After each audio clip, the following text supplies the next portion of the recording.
사랑하는 성서의 땅을 가다 시청자 여러분 안녕하십니까? 윤석전 목사입니다. 오늘도 제 옆에는 성서 지리와 또 지리 속에서 나타난 인물들을 그리고 성경의 사건 하나님의 뜻을 소상하게 또 자세하게 설명해 주실 홍순아 교수님, 이원 교수님 나와 계십니다. 오늘 두 교수님 나오셔서 감사합니다. 베냐민 지파의 땅 르바임 골짜기는 다윗이 사울에게 쫓겨다닐 때 또 통일 왕국을 세울 때 블레셋군이 연이어서 항상 쳐들어와서 진을 쳤던 곳이기도 합니다. 베냐민 지파의 또 다른 지역 엔로겔은 다윗을 반역한 아들 압살롬에게 쫓기던 다윗과 연관이 깊은 셈이기도 합니다. 이스라엘의 가장 위대한 왕 다윗이 크고 작은 전쟁 중에 거쳐갔던 이 베냐민 지파의 성읍들을 함께 살펴보시겠습니다. 먼저 르바임 골짜기로 가보시겠습니다.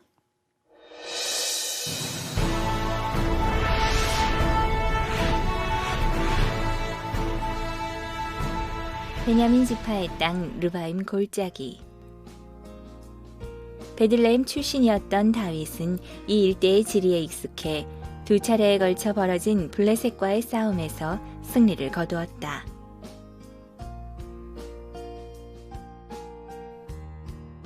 예루살렘 남서쪽으로 뻗어 있는 르바임 골짜기에는 예루살렘과 텔아비브를 잇는 철도가 통과하는데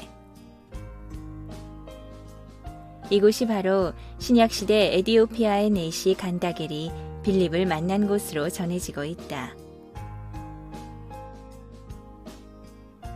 빌립이 그에게 침례를 주었다는 물가에는 현재도 많은 관광객이 끊임없이 찾아오는데 이곳은 여름에도 물이 마르지 않고 땅이 비옥해 더욱 큰 인기를 얻고 있다.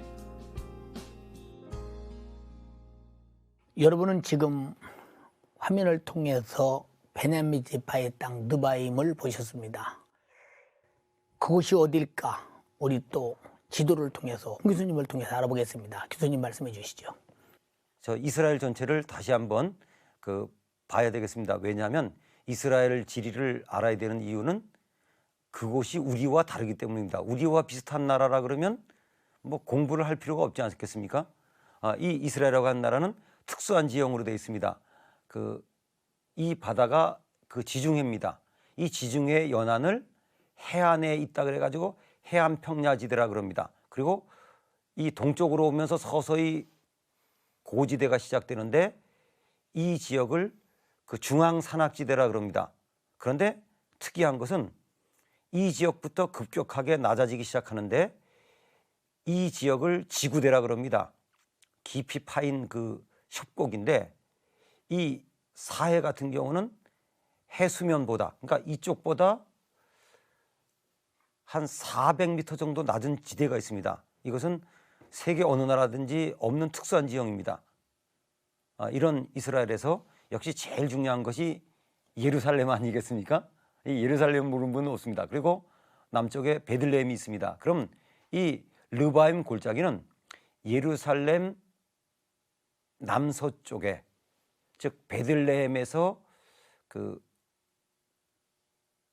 조금 떨어진 혹시 가보신 분 기억하시지 모르지만 그 지역에 보면 터널이 있습니다. 그 터널에서 서쪽으로 가면 조그마한 계곡이 하나 흐르고 있는데 이곳을 그 르바임 골짜기로 확정하고 있습니다.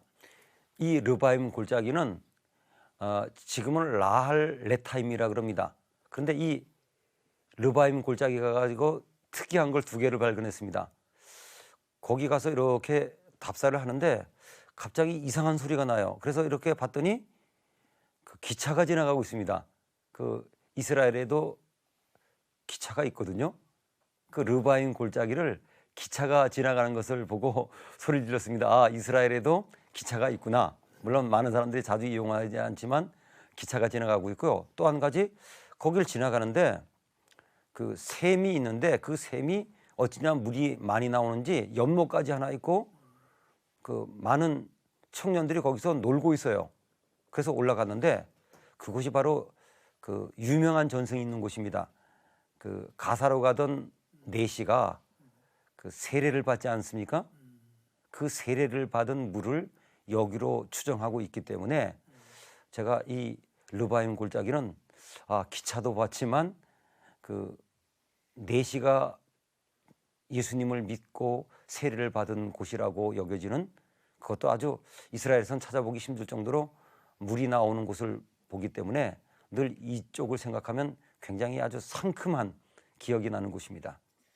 우리가 이렇게 성지를 생각해 보면 그 땅의 중요성은 바로 하나님이 그곳에서 사람을 통해서 어떤 일을 하셨나, 그런 그 하나님의 사건 때문에 중요하지 않나 이렇게 생각이 되면서 그 내시의 사건도 참 좋은 우리에게 충격을 주는 것 같습니다. 우리 이용원 교수님, 이런 베냐민 지파 땅 그 느바임에서 다윗과 관련된 사건이 많이 일어났는데 그 과정을 좀 설명해 주시겠어요? 네, 두 부분으로 나누어서 이해할 수 있을 것 같습니다. 첫째는 다윗이 왕이 되기 이전 사울 왕에게 쫓겨서 도망 다닐 때와 또 왕이 되고 난 이후로 나눠볼 수 있는데, 다윗이 도망자가 되었을 때 아둘람 굴에서 좀 머물고 있었습니다. 그때 이 블레셋 군인들이 그 다윗을 잡으러 왔습니다. 그래서 다윗은 그 굴 근처에 높은 곳에 머물고 있고, 블레셋 군인들은 르바임 골짜기와 베들레헴에 진을 치고 있었습니다. 좀 장기화되는 가운데 다윗이 목이 마르게 되었고, 그가 말했습니다. 저 베들레헴 성문가에 보면 아주 시원한 샘물이 있는데 참 마시고 싶다, 그런 말을 했더니 다윗의 충성스러운 또 용맹스러운 신하들이 거기에 가서 적준을 뚫고 가서 물을 가지고 옵니다. 그래서 자기 그 지도자에게 바치니까 그 다윗이 그것을 보고 자기들의 생명을 돌아보지 않고 이 갖고 온 이 물은 물이 아니라 피다, 내가 이걸 어떻게 혼자 마실 수 있냐, 그리고 하나님 앞에 부어드렸다는 그러한 사건이 소개되고 있습니다. 또 하나는 왕이 되고 난 이후에 다윗이 블레셋과 전쟁을 한 것인데, 두 번이나 블레셋 군대가 다윗에게 쳐들어왔던 그러한 기록들이 성경에 있습니다. 예. 근데 이 다윗은 언제든지 전쟁이 시작되기 전에 뭐 하나님 앞에 자기가 보여준 모습들이 있다고 하지 않습니까? 그런 모습들이 무엇인지 설명해 주시겠어요? 네, 구약 성경에 보면 다윗이 왕이 되고 난 다음에 블레셋이 두 번이나 쳐들어왔을 때 예. 그는 참 믿음의 사람의 모습을 보였습니다. 예. 온 군인들을 이끌고 싸우러 나가기 전에 하나님 앞에 제일 먼저 기도하면서 물었습니다. 하나님, 이번에 전쟁에 나가야 합니까? 말아야 합니까? 올라갈까요? 말까요? 가면 하나님께서 저희들을 내 손에 붙이시겠습니까? 그리고 하나님께서 답을 해 주실 때까지 기다렸습니다. 그래서 첫 번째 전쟁은 하나님께서 올라가라, 내가 블레셋 사람을 내 손에 붙인다. 그래서 하나님의 말씀을 듣고 직진해서 싸워서 승리하게 되고, 하나님께서 물을 흩어버리는 것처럼 블레셋 군대를 흩었다라고 되어 있습니다. 세월이 조금 지난 다음에 다시 블레셋 군인들이 복수하기 위해서 왔을 때 다윗은 또 하나님께 묻습니다. 어떻게 올라갈까요? 그때 하나님께서 이번에는 직진하지 말고 둘러가라, 블레셋 군대 그 뒤로 둘러가서 뽕나무 나무들이 있는 그 숲을 맞은편에서 기습해라. 그래서 뽕나무 그 나무 꼭대기에서 그 무슨 걸어가는 그 소리가 들리면, 걸음 걷는 소리가 들리면 그때 너희들이 공격을 해라. 그때 내가 승리하게 할 것이다. 그래서 다윗이 그 말씀대로 행해서 또 블레셋 군인들을 흩어버리는 승리를 하게 됩니다. 다윗은 전쟁에 임하기 전에 하나님 앞에 기도하고 하나님의 인도하심을 듣고 거기에 따라 실행해 나간 참 믿음의 사람이었던 것을 볼 수 있고, 이것은 우리 그리스도인들의 현재의 삶에도 중요한 신앙의 원리를 가르쳐 주는 것이라고 봅니다. 참 하나님께서 이렇게 어떤 전쟁이든지 하나님이 명령하시고 응답하시면 하나님이 꼭 책임을 져야 하기 때문에 하나님의 응답은 그만큼 절대적 믿음과 담대함이 생길 수밖에 없다 하는 걸 느끼면서 다윗의 그 지혜와 그리고 다윗의 하나님을 의지함과 하나님의 전능하심을 믿는 그 믿음을 다시 한번 우리가 참 생각하며 본봐야 되지 않겠나 생각이 듭니다. 그 베냐민 지파의 땅 르바임에서 일어난 이런 사건들이 우리에게 주는 교훈이 있다면 무엇인가? 좀 우리 이용원 교수님 말씀해 주시겠어요?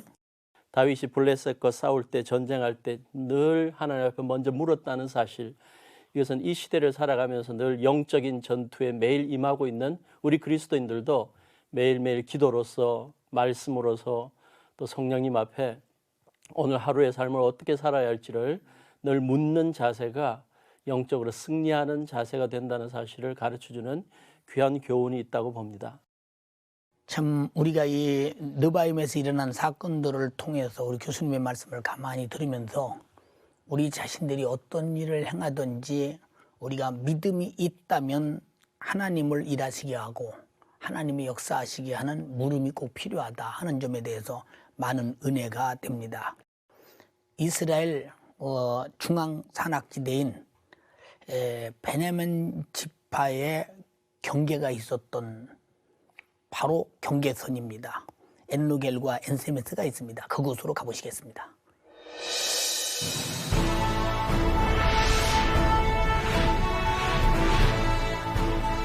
베냐민 지파의 성읍 엔로겔로 가기 위해서는 기드론 골짜기를 먼저 지나야 한다. 술레팀은 기드론 골짜기에 잠시 들렀는데 건기 때는 땅이 메말라 있지만 우기가 되면 상황이 달라진다. 또 여기 지금 이 밑에 이 식지어 내려간 것을 보면 이게 세면 공골이 같은데 굉장히 많이 식혀서 강한 물살이 흘러가고 있는 모습을 우리에게 보여주고 있습니다. 우기 때의 강한 물살은 나무 뿌리가 뽑힐 정도다. 이곳에서 얼마 떨어지지 않은 곳에 엔로겔이 있다. 예루살렘의 흰놈 골짜기와 기드론 골짜기가 합쳐지는 곳인 엔로겔은 이스라엘 중앙 산악지대의 중요한 식수원이었다.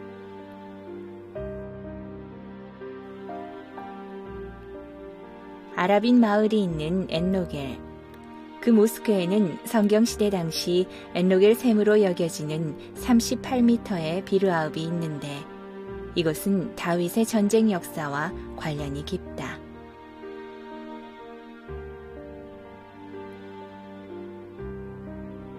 그곳에서 가까운 예루살렘으로 가는 길목엔 12사도가 물을 마셨다는 셈인 엔세메스가 유다 지파와 베냐민 지파의 경계선을 이루고 있다. 우리는 지금 베냐민 지파의 경계에 있는 엔로겔과 엔세메스를 보았습니다. 이곳은 또 어디일까? 어떤 사건이 일어났는지 자세히 또 교수님들도 통해서 설명을 들으시겠습니다. 홍 교수님, 어느 곳인지 좀 설명해 주시겠어요? 이곳은 지금까지 이렇게 그 고고학 지도나 이런 데 보면 표시가 되어 있는데 실제로 특별한 관심을 가진 사람들 아니면 이곳이 어딘지를 찾아내지 못했습니다. 현지 아랍인들은 이것을 비루 아윳 그러는데 그 욥의 운물이라는 뜻이 있어요. 뭐 욥하고 어떤 연관이 있는지 모르지만 그런데 이걸 찾고 나서 보니까 왜 못 찾냐 그랬더니 이 샘은 기온샘처럼 물이 많이 나오는 것이 아니라 뭐 거의 샘이라 그럴 정도로 그냥 잘 알려지지 않았는데 이것이 모스크 안에 있는 그 마당에 있어요. 그러니까 일부러 찾아가서 그 모스크 안에 그 뜰을 찾지 않으면 또 지금 사용도 안 합니다. 그래서 이런 것을 보면 성경에 이렇게 베냐민 지파, 유대 지파의 경계가 됐던 이 중요한 셈이 너무 알려져 있지 않구나. 그래서 이 프로가 그런 중요한 지역들을 소개해서 다음에 성지순례 가는 분들에게 좋은 정보를 주는 유익이 있다고 생각합니다. 이거 베드로 통곡교에서 이렇게 내려다 보시면 모스크가 보이거든요. 저 모스크 안에 엔로겔이 있습니다. 이러면 간단히 설명이 되는 곳입니다. 또 엔세메스는요. 예. 좀 찾기 어려운 곳에 있습니다. 예루살렘에서 동쪽으로 한 5km 정도 가게 되면 베다니에서 조금 더 가가지고 있는 셈인데 이 샘은 그 굉장히 물이 많아가지고 막 밑으로 흘러갑니다. 근데 이 용어가 재미있습니다. N 이것은 우물이라는 뜻이거든요.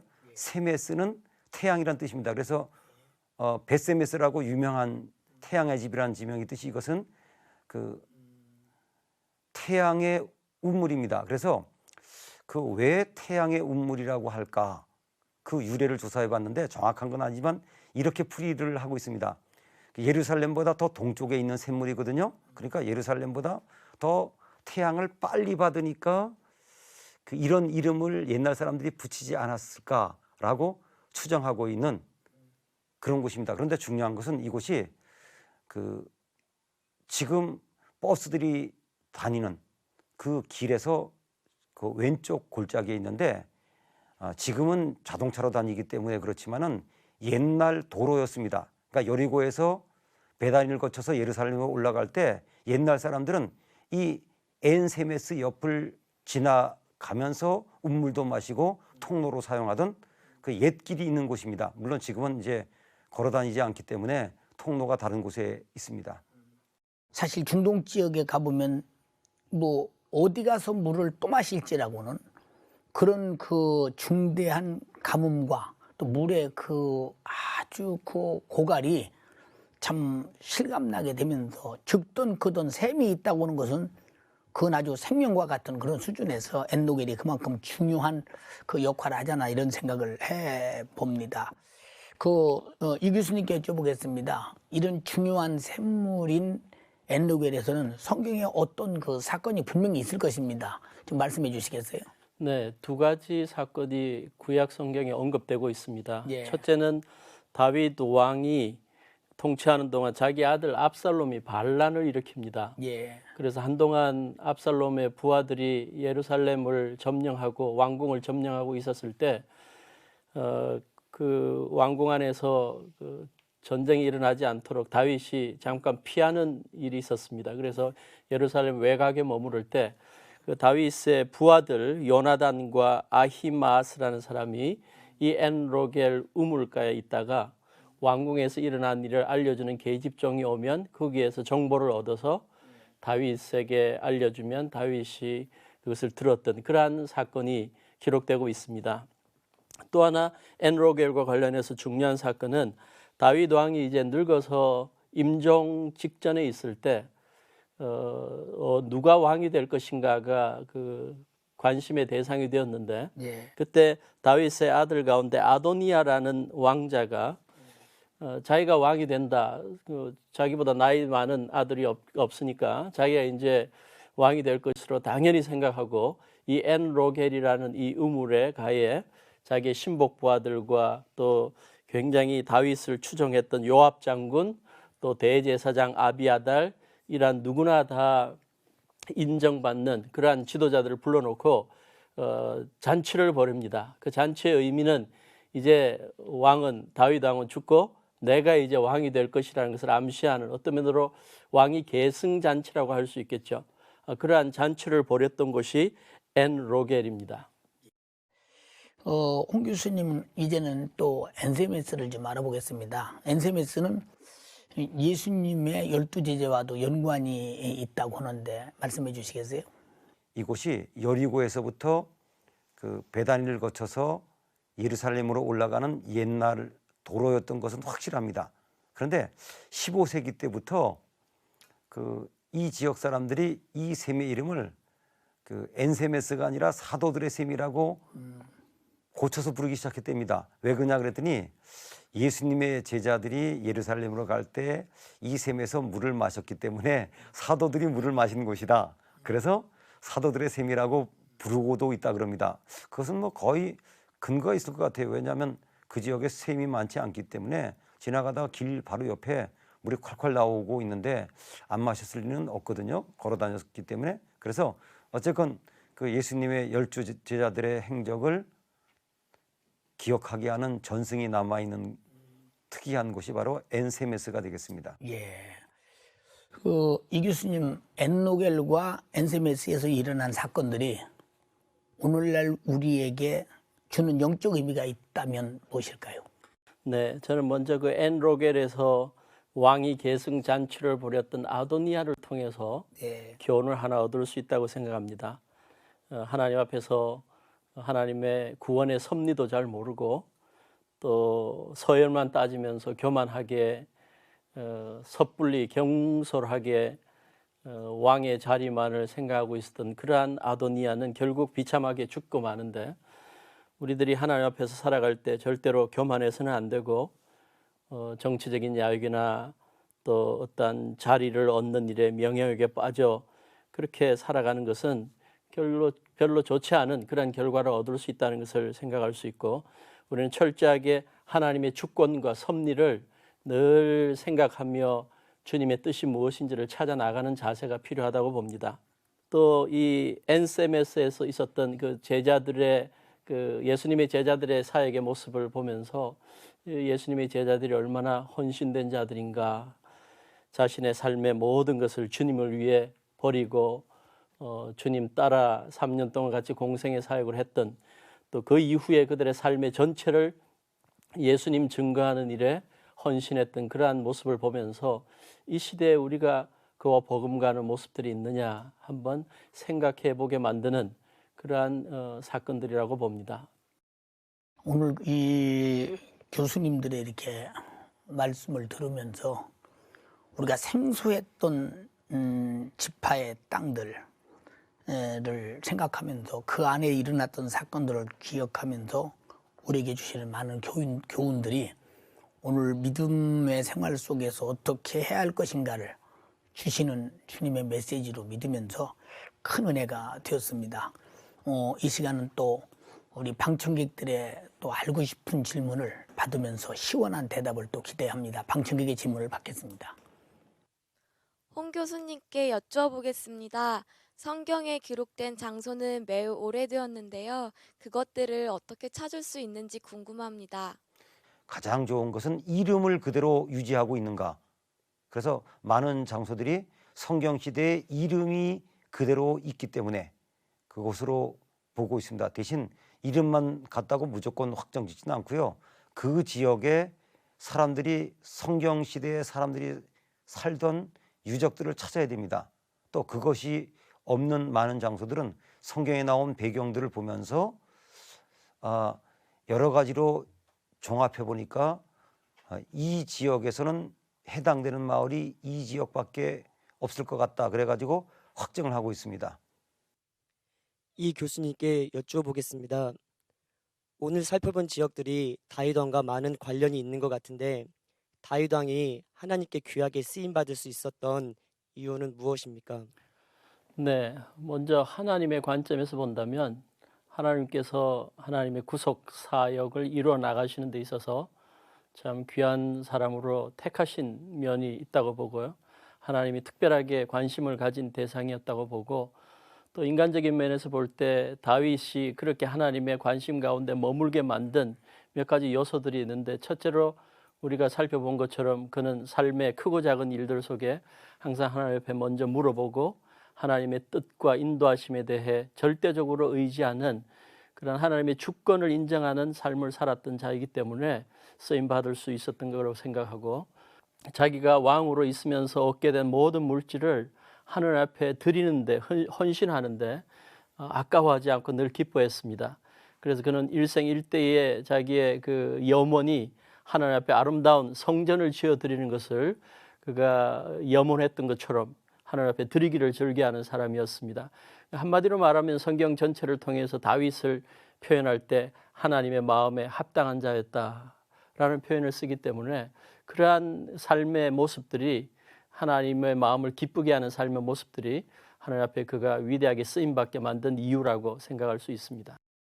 오늘 두 교수님이 이렇게 방청객의 질문도 시원하게 답해 주시고, 오늘 또 지리적으로 또 신학적으로 성경적으로 의미 있는 오늘 많은 그 답변 속에서 아마 성도들이 많은 은혜를 받으면서 신앙생활에 더 한층 성장하지 않나 싶습니다. 오늘 두 분 감사합니다.